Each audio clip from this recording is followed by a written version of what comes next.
Hello students, पिछले lecture में हमने डायनेमिक्स के 6 एम में एक्सरसाइज 9.2 के कुछ एग्जाम्पल किए थे। आज मैं उससे आगे कुछ करवाने जा रहा हूँ। तो आज मैं कुछ सिमिलर एग्जाम्पल करवाऊँगा जो एग्ज़ामिनेशन पॉइंट ऑफ व्यू से मोस्ट इम्पॉर्टेंट है, काफ़ी बार पेपर में आए भी हैं। तो उसे करवाने से पहले जो उसके अंदर कुछ इक्वेशंस यूज़ होने वाली है, मैंने उनको लिखा है, वो मैं बता देता हूँ। उसके बाद उन एग्ज़ाम्पल को करेंगे, ठीक है। तो सबसे पहले है pedal form of parabola, ellipse और उसके बाद हाइपरबोला, ठीक है। तो पैडल फॉर्म ऑफ पैराबोला क्या रहेगी, 2p square equal to L R, where L क्या होगा इसमें, semi latus rectum. Pedal form of ellipse क्या यूज़ करेंगे, b square upon p square which is equal to 2a upon r minus 1। इसमें b क्या है, a क्या है, इनके बीच में रिलेशन है, ये आप जानते ही हो, वो होता है B square equal to A square 1 minus E square. Eccentricity इसमें क्या रहेगी, लेस देन 1, ठीक है। a और b क्या रहेंगे, सेमी मेजर एक्सिस और सेमी माइनर एक्सिस रिस्पेक्टिवली, ठीक है। उसके बाद बारी आती है पैडल फॉर्म ऑफ हाइपरबोला की, वो क्या हो जाएगी, b square upon p square 2a upon r plus 1। Difference क्या रहेगा, यहाँ -1 है और यहाँ पे सिर्फ +1 का, ठीक है। हाइपरबोला के केस में 2a और 2b क्या हो जाएंगे, ट्रांसवर्स और कंजुगेट एक्सिस की लेंथ हो जाएगी, ठीक है। तो ये फॉर्म आज हम इसके अंदर यूज़ करेंगे, ठीक है। तो आज मैं एग्जाम्पल 7th करवा रहा हूँ। एग्जाम्पल 7th जो इसी पे डिपेंडेंट है, सबसे पहले उसकी स्टेटमेंट बता देता हूँ, फिर क्वेश्चन को सोल्व करते हैं। A particle moves in a plane under a central force which is inversely as square of the distance from the fix point, find the orbit. ये जो ऑर्बिट फाइंड करने वाले क्वेश्चन है, मैंने एक्सरसाइज 9.1 में भी करवाए थे, जिसमें मैंने आप सभी को ये बात बताई थी कि जब ऑर्बिट फाइंड करना हो तो हमें पैडल फॉर्म का यूज़ करना होता है। पैडल फॉर्म किसकी, differential equation of central orbit की। इस क्वेश्चन में ये बोला गया कि अगर कोई भी पार्टिकल किसी प्लेन में मूव करे अंडर ए सेंट्रल फोर्स, जिसमें कि जो सेंट्रल फोर्स हमें गिवन है inversely as square of the distance from the fix point, fix point से जो डिस्टेंस है उनका उसके इन्वर्स का स्क्वायर हमें गिवन है, तो हमें ऑर्बिट फाइंड करना है कि क्या होगा, ठीक है। तो हमें जो वैल्यू गिवन है वो ये है,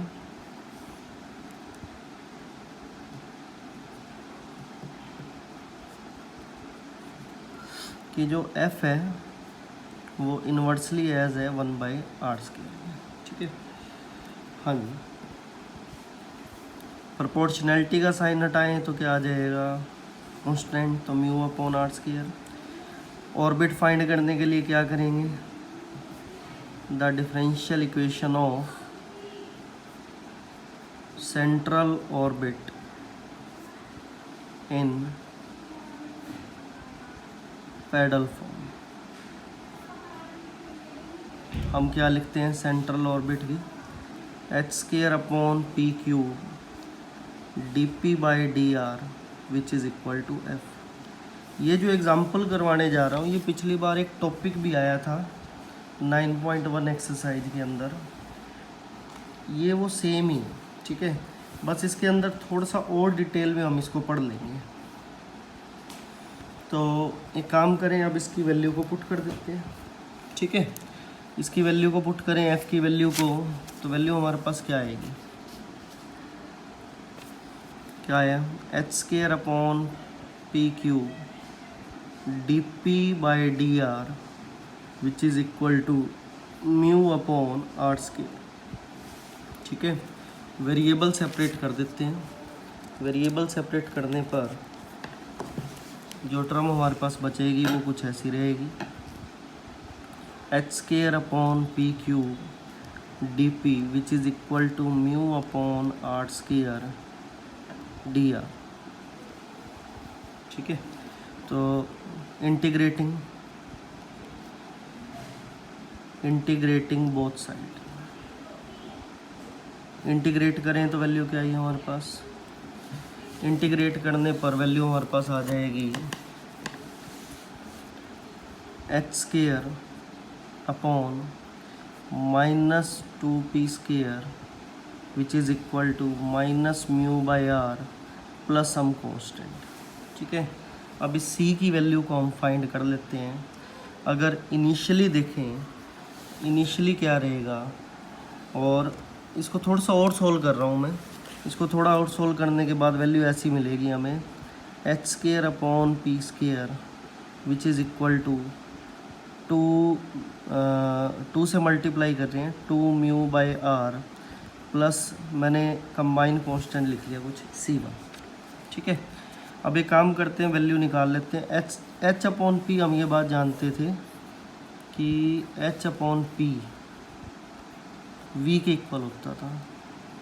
ये कंसेप्ट मैंने पहले भी बताए थे, तो यहाँ v² के इक्वल वैल्यू रखूँगा। ठीक है,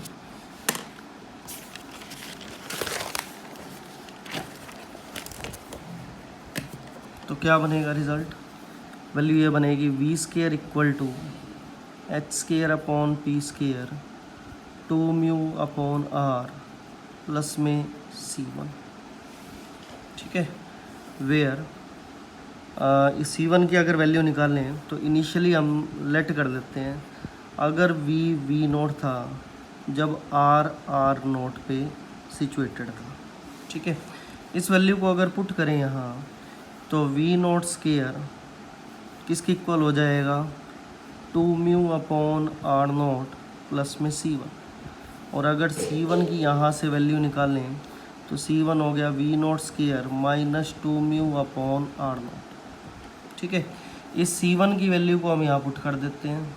ठीक है, तो ऑब्वियस सी बात है h² अपॉन p² हमारे पास क्या बन जाएगा, 2 mu upon r plus v0² minus 2 mu upon r0। ठीक है, अब ये सारा का सारा कांस्टेंट है, डिपेंड करते हैं कि ये वैल्यू नेगेटिव है, पॉजिटिव है या zero.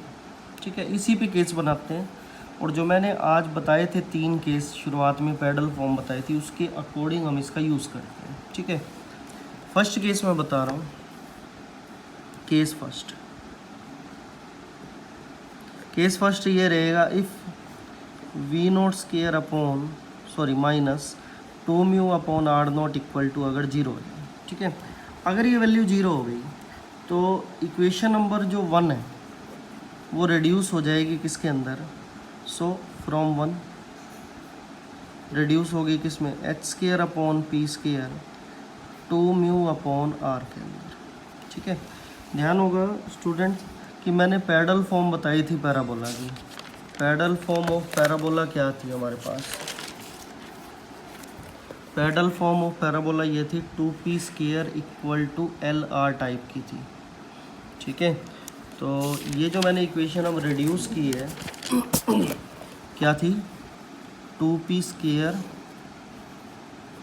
Which is equal to LR।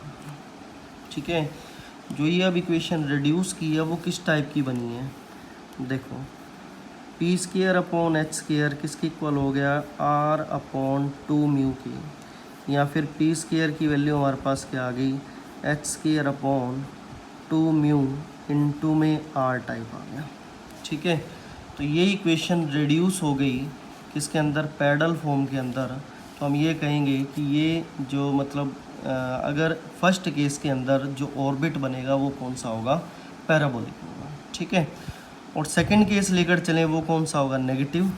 Second case में क्या लेकर चलें, केस सेकंड, इफ़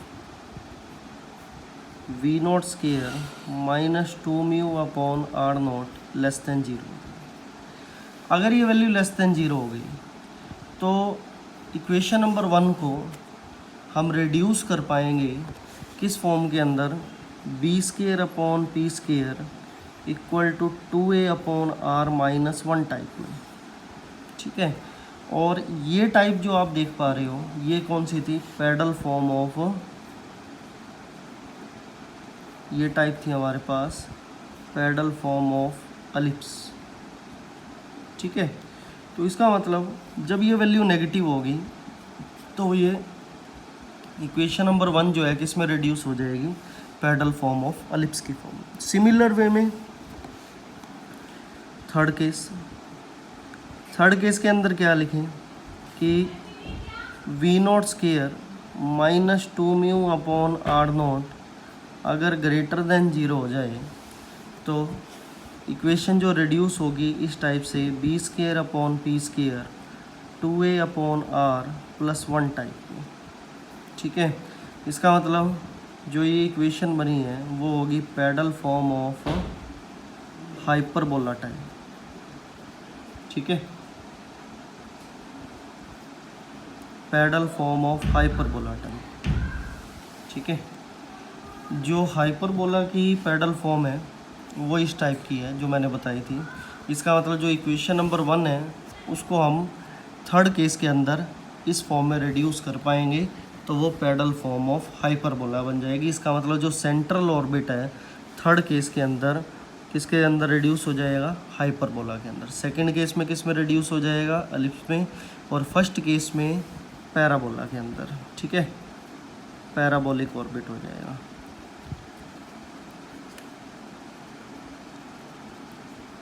कुछ इस टाइप से। ठीक है, तो ये 3 केस थे, हमें ऑर्बिट फाइंड करना था। इस एग्जांपल में इतना ही था। ठीक है, नेक्स्ट जो एग्जांपल है इसके अंदर वो मिलता जुलता ही है इसी से, लेकिन उसके अंदर केस थोड़ी सी अलग बनाए गए हैं और थोड़े अलग ढंग से सोल्व करके बता देता हूँ। काफ़ी बार पेपर में भी आया है। ए particle moves with A central acceleration lambda upon distance cube. वहाँ था लैम्बडा अपॉन डिस्टेंस स्क्वायर था, यहाँ के लैम्बडा अपॉन डिस्टेंस क्यूब है। ठीक है, find the path distinguish the cases. ठीक है, मतलब एफ हमें गिवन है, एफ यहाँ हमें गिवन है inversely proportional to distance cube. वैसे तो हमें क्या गिवन है, लैम्बडा अपॉन डिस्टेंस क्यूब। ठीक है, ये गिवन है। तो इसको हम क्या करेंगे, जैसा कि हम ये जानते हैं कि u किसके इक्वल होता है 1/r के, तो f रिड्यूस हो जाएगा लैम्बडा u क्यूब के अंदर। ठीक है, तो अब एक काम करते हैं, डिफरेंशियल इक्वेशन मैं यूज़ करता हूँ।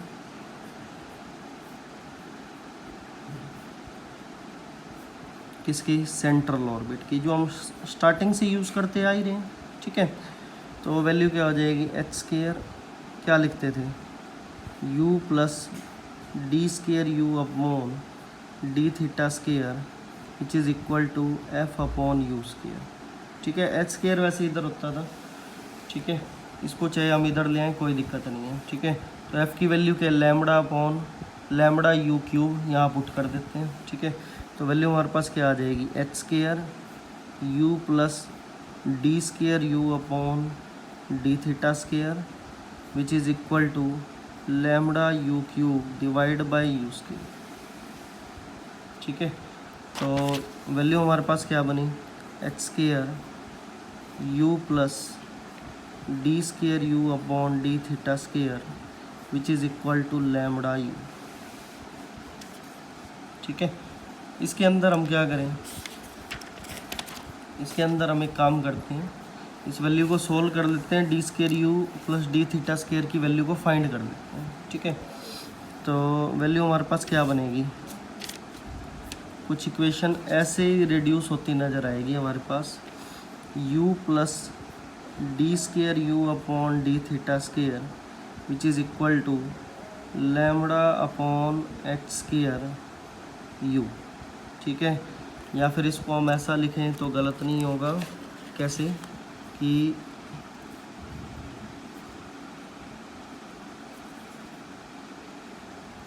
किस टाइप से, d square u upon d theta square which is equal to lambda upon h square u minus u की फॉर्म। ठीक है, तो यू कॉमन निकाल लेते हैं और बाकी जो बनने वाली ब्रैकेट है उसके केस बना देते हैं। ठीक है, lambda upon h square minus 1 upon into में। अब जो ये ब्रैकेट बनी इसे हमें चेक करना है, ये वैल्यू नेगेटिव है, पॉजिटिव है या इक्वल टू 0 है, किस टाइप की है। ठीक है, इसे हमें चेक करना है, इसको चेक कर लेते हैं। फर्स्ट केस, 3 केस बनाए जाएंगे जैसे पिछले में बनाए थे। ठीक है, फर्स्ट केस कौन सा रहेगा, if lambda upon h square minus 1 equal to 0 हो जाए। ठीक है, अगर ये वैल्यू इक्वल टू 0 हो गई तो lambda upon h square equal to 1 हो जाएगा। ठीक है, तो उससे हमें वैल्यू क्या मिलेगी, lambda equal to H square मिल जाएगा, lambda equal to H square मिल जाएगा। तो ये इक्वेशन यहाँ पुट करने पर डी स्क्वायर यू अपॉन ये जो 1 है इक्वेशन किस में रिड्यूस हो गई, d square u upon d theta square equal to 0 हो गया। ठीक है, नाउ इंटीग्रेट कर देते हैं। 2 टाइम्स इंटीग्रेट करोगे तो इक्वेशन हमारी कुछ ऐसे रिड्यूस होती नज़र आएगी कि u किसके इक्वल हो जाएगा, c1 थीटा प्लस c2 के अंदर। ठीक है, तो इसके अंदर हम वैल्यू को थोड़ा सा सोल्व और कर लेते हैं। ठीक है, सोल्व थोड़ा सा और करें तो ये इस टाइप की बन जाएगी।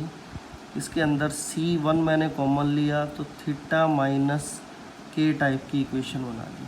ठीक है, ये जो इक्वेशन है इन जनरल हम ये कह सकते हैं कि ये this represent a reciprocal spiral in general. ठीक है ना, कोई रेसिप्रोकल स्पाइरल बनेगा ये। और पर्टिकुलर केस की बात करें और अगर c1 0 हो जाए तो ये क्या हो जाएगा, सर्कल में रिड्यूस हो जाएगा। ठीक है, अगर ये c1 0 हो जाता है, when c1 is 0 then it is a circle. ठीक है, तो ये था हमारा इसके अंदर फर्स्ट केस। उसके बाद केस सेकंड, केस सेकंड में क्या रहेगा, if lambda upon h square minus 1 value क्या हो जाए, ग्रेटर देन 0 हो जाए। पॉजिटिव का केस, थर्ड केस नेगेटिव का लेकर चलता हूँ। ठीक है, तो वैल्यू क्या हो जाएगी, lambda upon h square greater than 1 हो जाएगा। ठीक है, तो एक काम करें, कोई पॉजिटिव वैल्यू इसके इक्वल रख लेते हैं कि ये पॉजिटिव रिजल्ट आ रहा है ना, तो मैं लेट कर लेता हूँ कि lambda upon h square minus 1 की कोई पॉजिटिव वैल्यू थी, एन स्क्वायर लेट कर दूँ। ठीक है, मैं इसकी जगह एन स्क्वायर पुट कर दूँगा। नेगेटिव के लिए एक काम करेंगे, माइनस एन स्क्वायर टाइप का लेके चल पड़ेंगे। ठीक है, तो इसको इक्वेशन नंबर 1 में पुट करते हैं। D square u upon d theta square क्या आया, डी स्क्वायर यू अपॉन